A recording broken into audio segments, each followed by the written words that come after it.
The topics and opinions expressed in the following show are solely those of the hosts and their guests and not those of W4CY Radio, its employees, or affiliates. We make no recommendations or endorsements for radio show programs, services, or products mentioned on air or on our web. No liability, explicit or implied, shall be extended to W4CY Radio or its employees or affiliates. Any questions or comments should be directed to those show hosts. Thank you for choosing W4CY Radio.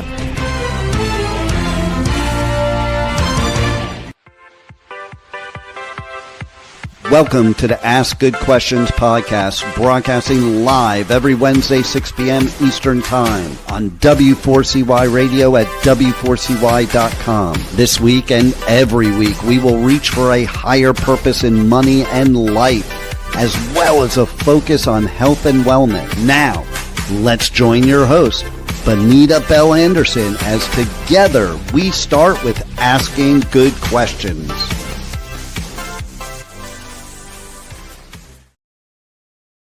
Hello and welcome to the Ask Good Questions podcast. And I hope that we are going to have a fantastic time today because we have a guest that we're going to talk about a very important topic today.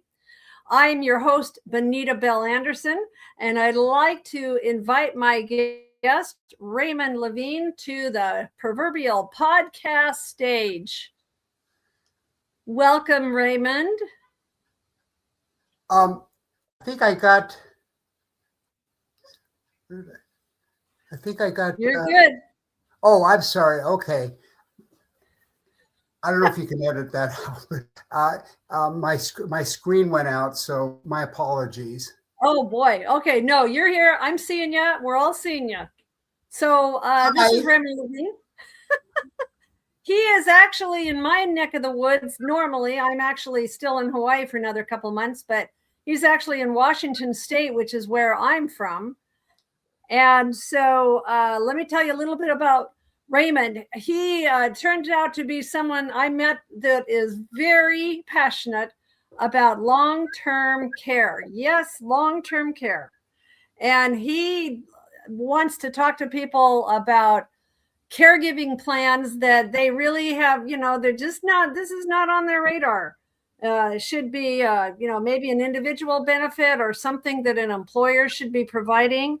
The challenge is that Raymond says is that long-term care benefits are seldom understood. I agree, or advocated for by benefits or property casualty brokers, let alone financial advisors like me. He thinks that those a lot of times it can be seen as a benefit, like for a middle class or a middle income benefit, and also that the affluent don't need it because they have sufficient funds. Well, that's just not the case in a lot of times. So the illusion is that there's going to be adequate funds available.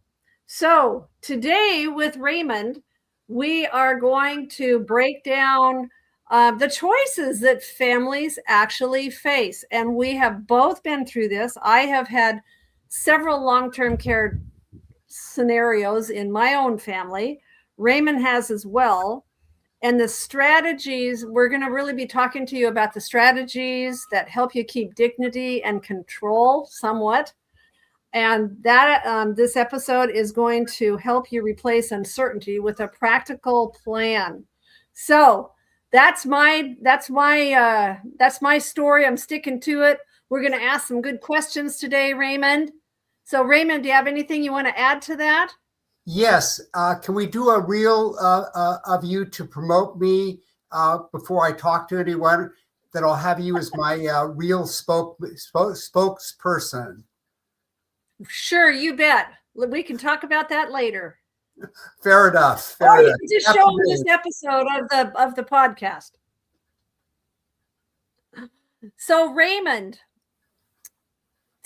like in the little description for this podcast episode, we talked about a caregiving plan. Well, what do you mean? What are the core parts that every family should be aware of? Well, let's start off with what is caregiving. And it's a term that people often are in, but they don't know it. But what is caregiving? What does it mean? Well, when you're a parent, caregiving means you're taking care of your children. Sometimes it's also taking care of your spouse, but that's a different topic. But caregiving, by definition of the insurance company, is activities of daily living. What does that mean? Well, it means that somebody, something has happened where you need caregiving because it's not the illness or the accident or the frailty that you need caregiving by the insurance definition. It's activities of daily living. So sort of getting into insurance terminology, but it really means that somebody needs to help another person with various activities, meaning eating, bathing, dressing, transitioning.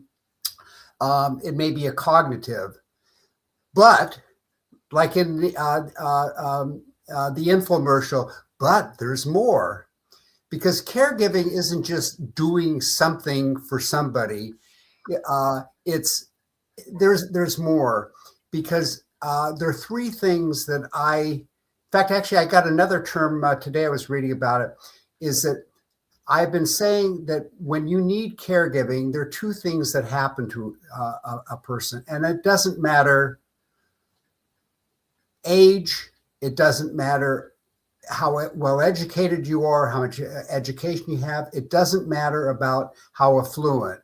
There are three things that most people in most cultures want and need. One is people want attention, especially if you need caregiving. You want somebody to pay attention to you. And if you don't believe me, go into a restaurant and don't have anybody come to your table. You're going to find, people will complain. It's called attention. I just thought I'd give a visual example. The other thing that I think happens is that nobody wants to feel invisible, and it's sort of intention too. You don't want to be invisible. And the third part of this, if you want to call it the stool, has to do with people don't want to feel vulnerable. And I'll give you, an example. Christopher Reeves, the actor, was vibrant. He was 6'4", good looking, making money, making pictures, falls off a horse. He's paralyzed. You think that Christopher Reeves felt vulnerable? Yeah. Yes, he felt vulnerable. He had to have family and friends to help me, and Robin Williams to call him. They were roommates in New York, Juilliard. Side story, but the point is that Robin Williams would call him to motivate him and give him mental health. But here's somebody that went from riding a horse, falling off, feeling vulnerable. So no matter how famous you are, how wealthy you are, if you are in a healthcare situation, you are vulnerable, and nobody wants to feel like that. So what do? Is that I don't get involved in caregiving, although I've had, caregiving situations. In fact, actually, in the next couple of months, my wife is going to need knee surgery. So there's going to be a lot of caregiving going on. Mm-hmm. But what I do, and people say, well, he sells insurance. Well, yeah, I sell a specific kind of insurance.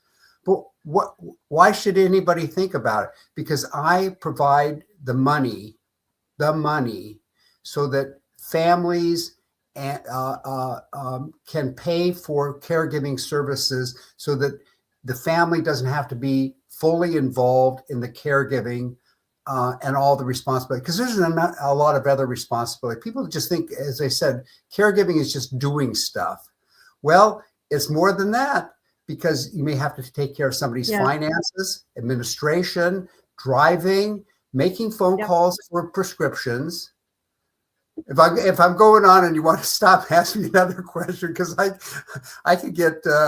Well, what I want to ask you. That's a great example. What do you think? Do you feel like there's like hope and pray assumptions that you hear from families about long-term care that are like not wanting to address it, and they're just like, oh, I hope that we can. What do you hear people say when they're like given excuses about not dealing with this? Well, it's like the person going to the library. that wants to find out about the Nile River, and the librarian gets a stack of books, and the student says, "I don't need that much information." But for a lot of people, they're in denial, and denial is, I'll hope, something, it'll all work out well. I'll die fast. I'll do all these, hope for, and hope is not a strategy, and hope is not a solution. Yeah. It's just, you hope that, and in reality, it's nice to have hope. It's nice to say, "Oh, I did all these wonderful things," being a caregiver, but there's a lot of emotion in it.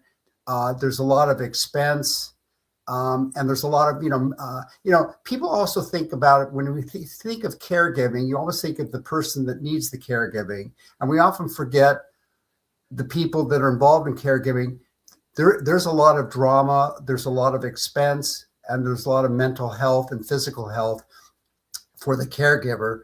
And if you don't have the resources to, then your responsibility, and it can be devastating for those that need caregiving and those that will be caregivers. Right. That's why I'm an advocate, or if we can say on the podcast, that's why I'm a pain in the ass about this, is that, it's really, it's as up close and personal as you're ever going to get. And I'll keep this family. It's as close and personal as intimacy or childbirth or, hugging. Yep. It couldn't get more. It couldn't get more personal. I remember when I was caring for my sister. Rated. Am I still G-rated? I hope.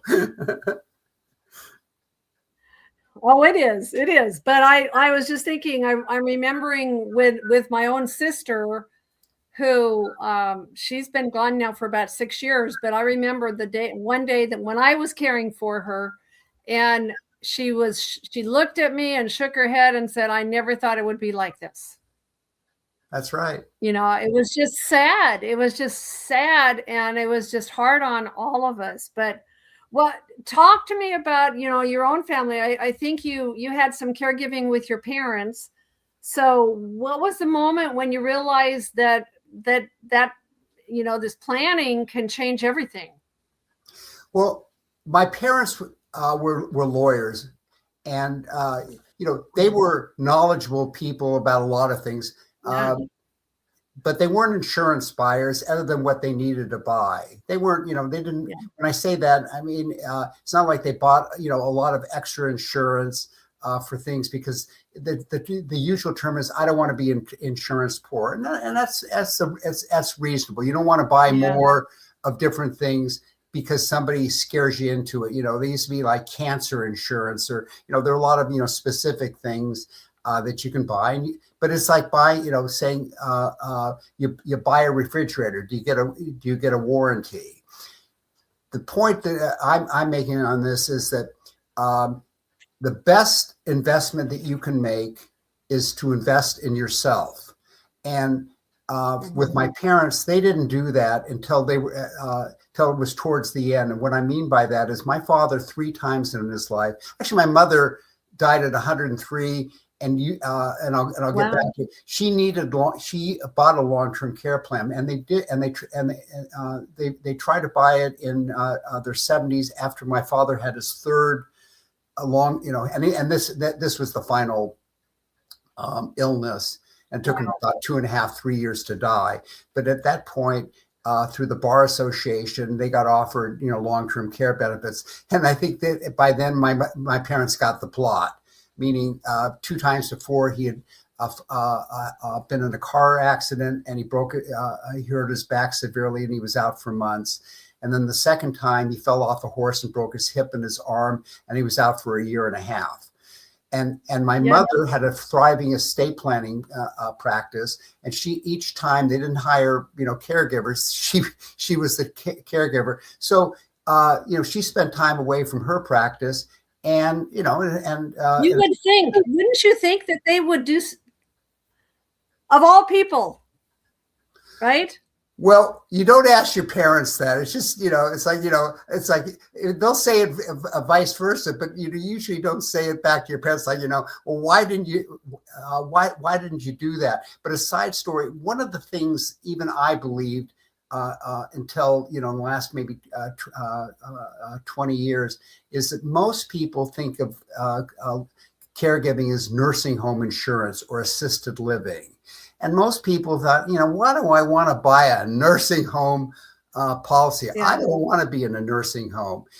But the fact is that caregiving plans, long-term caregiving plans, have evolved a lot.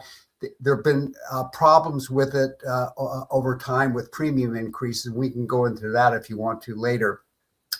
But long-term care plans are comprehensive now. You can either you buy it and you can either be at home, which is what most people want, but it may be that you need to go to a care center called nursing home assisted living. Why? Well, depends on, where you live, how you're living. Do you have, what kind of care do you need? And sometimes it might be, there is a good reason to be in a care center. Now, I will never go to a care center because I can't, and be honest with you, I can never be in a homeowners association because I'll get expelled. I just have that. I have that personality. So if I'm going to need caregiving, I'm going to have to be at home because no care center will take me. And it's not because I'm not a pleasant person. I just have a personality. But anyway, the point is with my parents, my mother was able to get long-term care benefits, and my father couldn't because he had a pre-existing condition. Yeah. My mother used it for 18 years, and as I think I told you when we spoke before, is that my mother was very affluent, and she made several million a year. So I asked my mother, why did you buy it? You're making this money? Because this is a thing of, well, I'll self-fund, I'll self-insure. And my mother, being, again, a estate planning attorney, said, nobody has that much money to pay for their lifestyle and their care services. Because my mother is sort of the classic case of, she started off, with maybe 10 to 20 hours a week of a caregiver. And eventually it became 24 hours a day, 2 or 3 shifts, 7 days a week. And so I tell people, do you really want to spend, it used to be, you'd pay somebody $15, $20 an hour. It's now, maybe $30, $40, $50 an hour. So if you do it $50 an hour times 24 times 7 times 30 times 12, do the arithmetic, it's expensive. Yeah. Well, let's dial this back. I think there's a lot of misconceptions around Medicare because, most people past 65 are going to have some form of Medicare.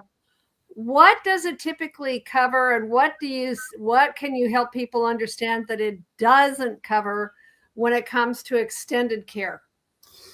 Medicare is health insurance. And this is also where people don't know, or as John Kennedy said, they don't want to know,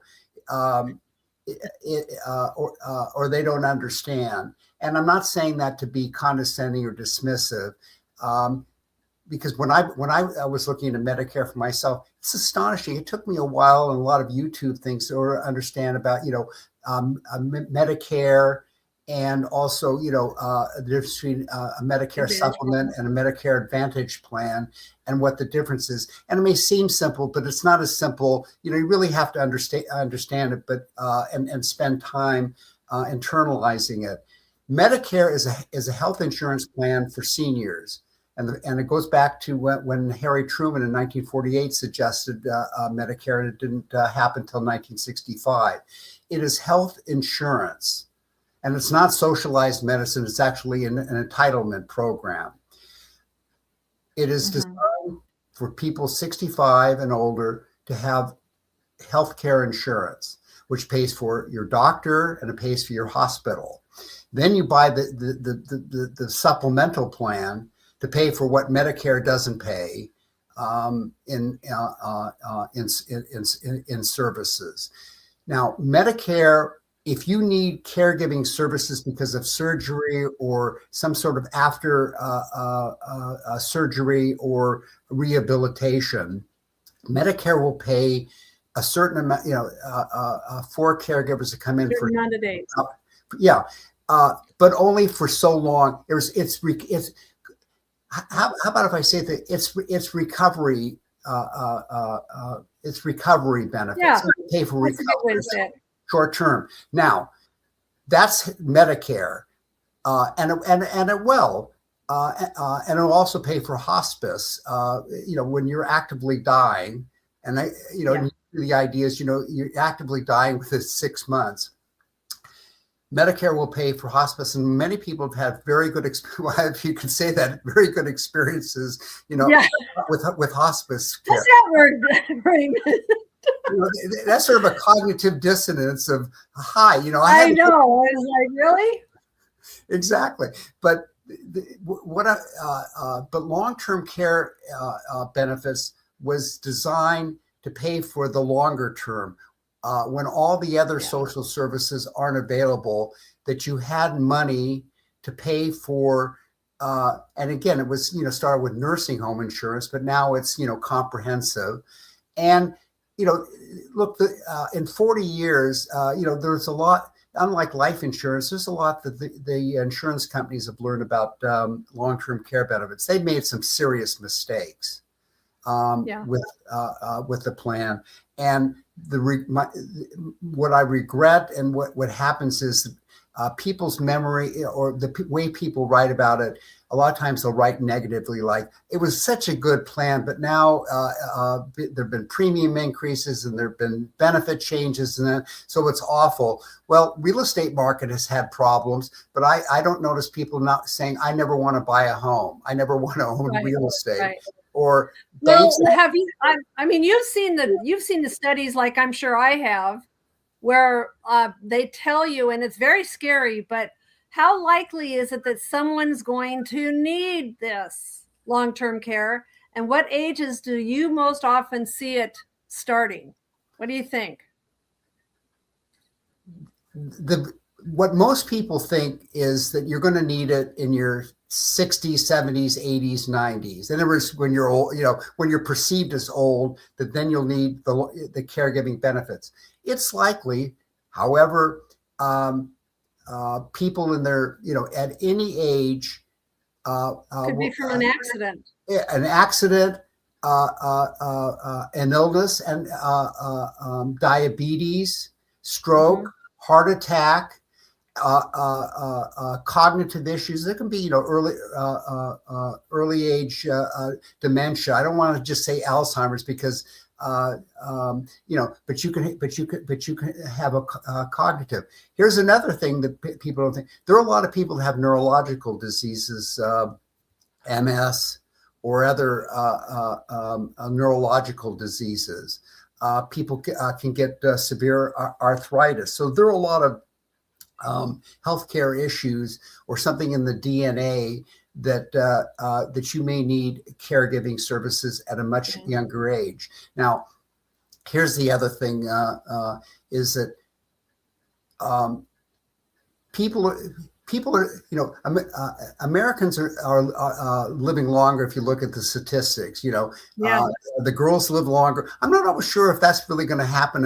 If the boys will catch up or the girls will, not live as long. But the assumption is that women live, or the girls live longer than the men. So therefore, let's calculate. But however, people are living longer. That doesn't mean they're living with better health. Right. Yeah. I definitely want to have the better health part. I do too. And however, even if you need caregiving, even if you're not healthy, I want to give, some positive things about this, is that just because you're not healthy and you won't have a caregiving plan, whatever it means, you have a reverse mortgage, you sell your life insurance, you get money, you take money out of your, however you do it. My concern is you can still have a good life. You really can. And I mean, I've seen this personally. You can still have, a life where you're not invisible, you don't worry about attention, and you don't feel as vulnerable. You can go out and do things. And I see this every day when I go out. I see people, canes, walkers, wheelchairs. They have the oxygen things. For whatever reason, living in Washington State, somehow older people, caught up where I see all these people. Of course, being in this business, I become more observant. I become more aware, and in that sense, I'm really gratified that I'm in the business I'm in, because it's given me, it's helped me to understand not only in myself and my family, but what other, to observe what other people are going through. So it's made me, I think, a better person and more empathetic. Well, what do you think? We kind of mentioned this at the beginning about affluent people. And I think, affluent families can get blindsided. What's the illusion around we'll just pay out of pocket? Taxes. Meaning, and I may think is if you have to use there's nothing in the IRS code that I'm aware that if you're using your income or your assets to pay for caregiving, there's no tax benefit. There's no tax incentive. So what you're putting in, you're paying a double expense, or an added expense. One is your lifestyle. The utility bills don't stop because you have, or the utility say, oh, you caregiving. Oh, well, you don't have to pay utilities. You don't have to pay your property taxes. You do. Yeah, so all those continue. Exactly. So the expenses continue. However, now you're adding an expense, not an asset, but an expense of, if your spouse is actively working or retired, whatever the situation may be, that it's, is your spouse, if you have one, are they be able to help you? If you have children, do you really want your children to give up their careers and families who are suspended? And they will, but there's an expense. So you're going from whatever income you're making and add 30, 40, 50% to that. Can you handle the lifestyle and the extra expense? Even if you, whether you say I have several million in assets, it's what are the assets producing? And caregiving expenses, if you think, whatever your feelings are about inflation, is that inflation in caregiving is a lot higher than everything else. It's going up incrementally. Caregiving is expensive. Well, I am working with a long time client, someone that has been with me for a very long time, and she's a retired pharmacist. She has just put her husband into memory care. So, and this is going to cost her about $10,000 a month, and all of her other expenses are still continuing. And it's sad and it's emotional, and all the things with losing your partner. It's I don't know. I mean, what do you think most shock families the most once care is needed? What do you think? Everything. Your life, when there's an illness or accident, everything changes. I mean, you use the metaphor, it's a light switch. Your life will change. When I had I've had 2 heart attacks. I guarantee you, there was it affected my life, instantaneously, and of course my family, because if you're not prepared, and many people aren't, then there are a lot of things that you're going to have to do in your life that, if you're not prepared, it's not only stressful for those that have whatever issue they have, but for the family, because there are things you got to find out. What prescriptions are you taking? What's your social security number? Do you have your health card? What powers of attorney? What passwords? Who's your doctor? Does your family know who your doctors are? Do you know the phone numbers? There are so many things besides, somebody isn't well. Is that it's information. They're all going to ask for information, and I guarantee you, they're all going to say, "Do you have insurance?" They're all going to say, "Do you have insurance?" Or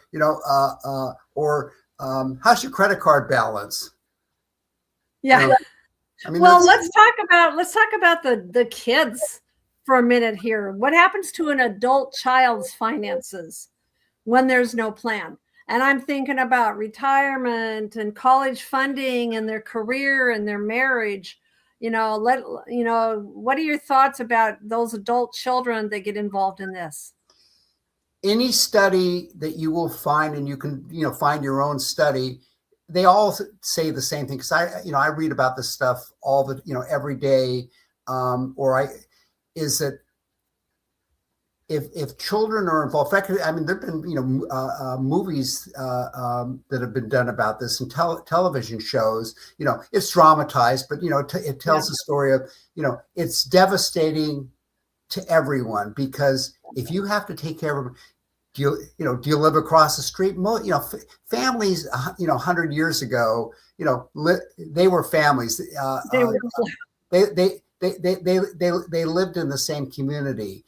2026 is things are different. People don't always live in the same area. A lot of times they don't even live in the same state for various reasons. And of course, it also depends on marital status. Some people are, on 2 or 3 families. So the point is that if your children don't live nearby, if they have to drive, I don't notice the gas station say, "Oh, you're going to see your parents for caregiving. Oh, it's free." There's going to be, or if you have to fly, you might say, "Oh, I have a hardship. Maybe they'll give you some sort of discount." But the point is that if a child has to go and visit the parent, then, which happens a lot, and there's expense, but there's more. Is that you're coming into a situation of you don't know how long, if you're not aware of what their situation. Have they been paying their bills? How have they been eating? What's the condition of where? I've seen that too. Yeah, where they're living. Are the the parents been bathing? Have they been eating? And you can open up the refrigerator. If it has expiration 2020, you're in serious trouble. But here's the thing that the people will call me and say, "Can you help me? I don't know where their financial papers are. I don't know where their health insurance goes." They don't know where their documents are. Yeah, it's crazy. Well, let's get into some action things. I always like to have people, have something that they can take away. If a listener wants to, like, quote unquote, own a caregiving plan or start going down this road, what are the first 3 steps that you'd have them take this month? There are a number of things. If you have, if you want to talk to somebody like me, I'll be authentic. The first thing I'm going to ask you, if they want to think and know about getting a caregiving plan, the first question I'll ask is, what do you want your caregiving plan to do? Not, "Oh, we have this plan and this plan and this plan, we can do this and this." I want to find out what is important about caregiving. What do you want your caregiving plan to do? And there are 3 things that I say is that where do you want your caregiving? If you needed caregiving, just like, where do you want your caregiving? Most people say, "Well, I want it at home." The family might say, "Right. Well, we want them to go to a care center." The second thing is, I ask, who do you want to be responsible for your caregiving? who's out there. You like your kids, they like you. Are you going to, or family or friends, who is capable of doing caregiving for you? Because they've got to think about it. And here's the other thing: is people have to visualize. I mean, really, it isn't just telling people. You really got to visualize. Do you really, this is what you're going to ask your kids to do. Is that what you really want? Do you want them to really bathe you? Yeah. Really, can they lift you? Do you really want them to look here? They may have to do your finance. You want them to see their finances. And the third question that I ask is, how are you going to pay for it? What resources do you have? And people will say, well, I can pay for a year on my own. And I'll say, well, so you're okay with spending $6,000 a month, $7,000? Oh yeah. So well, what happens if it goes? How about 10? That client I just talked about is going to be $10,000 a month. And it may be, that it's later on. Again, it depends on the situation. Sometimes it's incremental. Sometimes it's the wham bam, meaning, you need this, and this is this, and this is what it costs. But you see, there's the other thing is, what is $10,000? What's it going to get you? Is it going to really get you well, here, let me say it this way. When I ask people, how much attention do you want if you needed caregiving? And I'll say, the question I'll ask is, you know what the ratio is for attention if you're at home versus if you're in a care center? And they say, I don't know. So if you're at home, the attention, if you have some, is at least 1-to-1, good ratio. You might have 2 or 3 or 4-to-1, even better ratio. Now, if you're in a care center, depending on, do you have a really fancy schmancy one, or do you have, sort of the regular care center? So it might be the attention is prompt, or it might be 1 to 15, 1 to 20, and if they're all needy, or they all need attention. Do you really think you're going to get attention fast? So what does 10,000 mean? It depends. I would just tell you personally, it depends on what attention you need. And obviously, here's the other thing, and I'm saying it, quickly, maybe, more information, but it depends also on, what things, if you're, needing the caregiver, how much attention do you need? Maybe there's a lot of things you can do yourself, but as time goes on, that you need more attention. There are more things that need to be done. And so therefore, it's either, if you're at home, there are more things that people need to do, or you need to bring in people because you need, if you need oxygen, or if you're getting prescriptions and stuff, or therapy, maybe, you can hire people to come in, or you can take somebody. One way or another, you have to have somebody else, help help you. Well, so Raymond, I'm wondering about, there might be, I'm guessing there might be some out there that are saying, but I can't qualify medically, or they can't afford traditional long-term care insurance. What alternatives are you going to say? What would you, if someone's telling you that, what would you say? What alternatives are there? Okay, some of the basic reverse mortgage, and I'm not opposed to if you own a home and you have assets, a reverse mortgage might be a good idea. What I would also say is that if you want to keep if you can, buy a life insurance policy, so that it will pay off the reverse mortgage. So if you want to leave your home as a legacy, buy a life insurance policy. Obviously, most people say, well, they'll buy a term policy, or depending what it is, a cash value. So reverse mortgage, might be a benefit.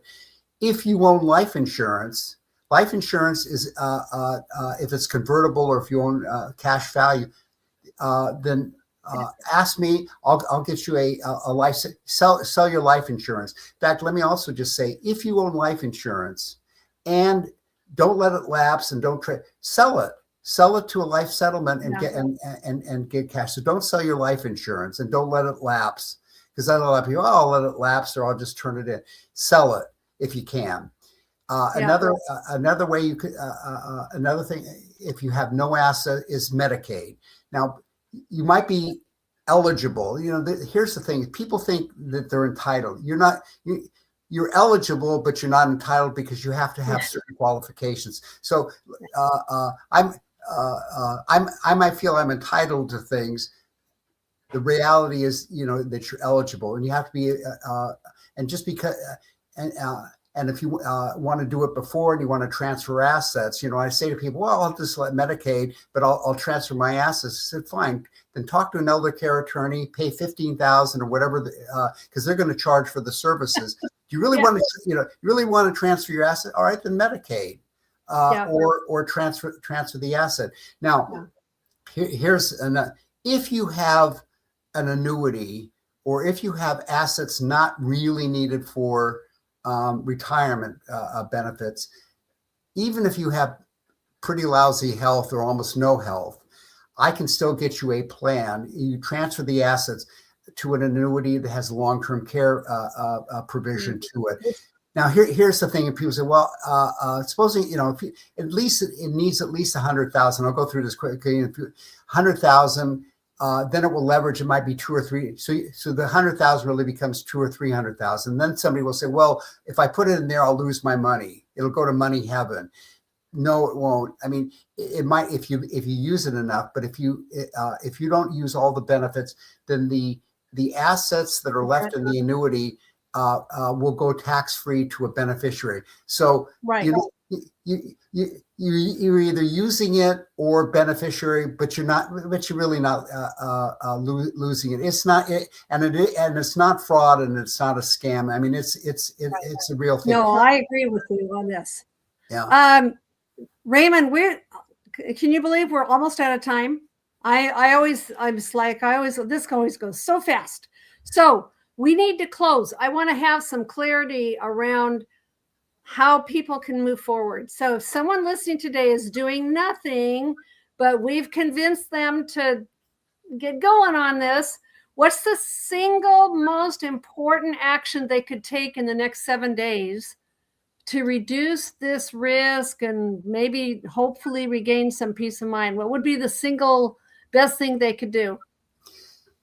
The best thing they can do, obviously, is talk to a person that's involved with long-term care benefits. However, the reality is, if you have a financial planner, if you have a wealth advisor, if you have family and friends that you like, ask them, what's your caregiving plan, or what have you done about it, or what do you know about it, and who would you recommend?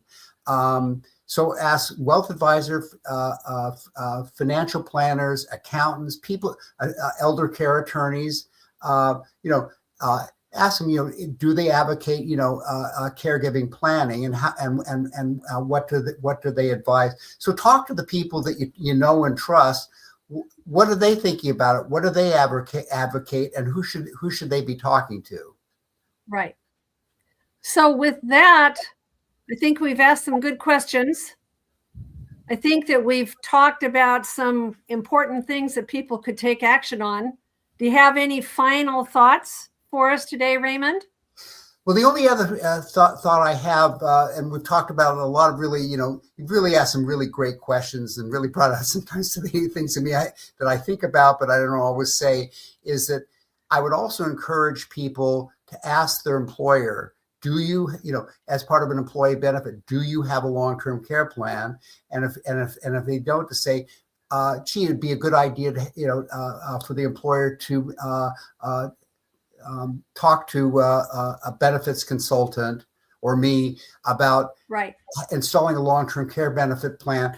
And one of the questions they could ask is, have people in the company, and people will know, who's in a caregiving situation, or who's had to leave the company or go on sabbatical or given up job assignments or promotion. So ask you, do they have a long-term care benefit? Because I'll say this very quick. Younger people are not really as motivated and really don't know about long-term care plans. However, if a company does and they own a plan, and let's say even if it starts at $1,500 or $2,000 a month, and cost them $35, $40, $50 a month at most. If they kept that plan for 50 years, assuming that they don't need it till their 70s or 80s, and they're paying and they'll pay the same premium, and they have a cost of living. What a great investment. They probably never have to buy another plan on top of it. It's like a it is a really good investment. For something that you might, if you keep it, because look, assuming your income grows, that's coffee money or beer money so as time goes on, you can still buy beer, you can still buy coffee, and you can still keep your long-term care plan. Yeah. Let me just also say, one of the differences is if you own a long-term care plan from your company, it's portable. You can take it with you. Yeah. Well, Raymond, with that, we need to close up shop today. So thank you so much for joining me. Thank you so much for being on the Ask Good Questions podcast. And thank you to all of you that are listening in. And we so hope that you will take advantage of this. There will be information on my website about Raymond if you would like to contact him. And so with that, thank you for joining us on the Ask Good Questions podcast. We will see you next time. Today's episode is over, but we did ask good questions again, didn't we? Don't miss out as we broadcast live every Wednesday, 6 p.m. Eastern Time on W4CY Radio at W4CY.com. Join Bonita Bell Anderson next week for more conversations with experts on finances, retirement, behavioral finance issues, health and wellness, and more. Until then, remember to ask good questions.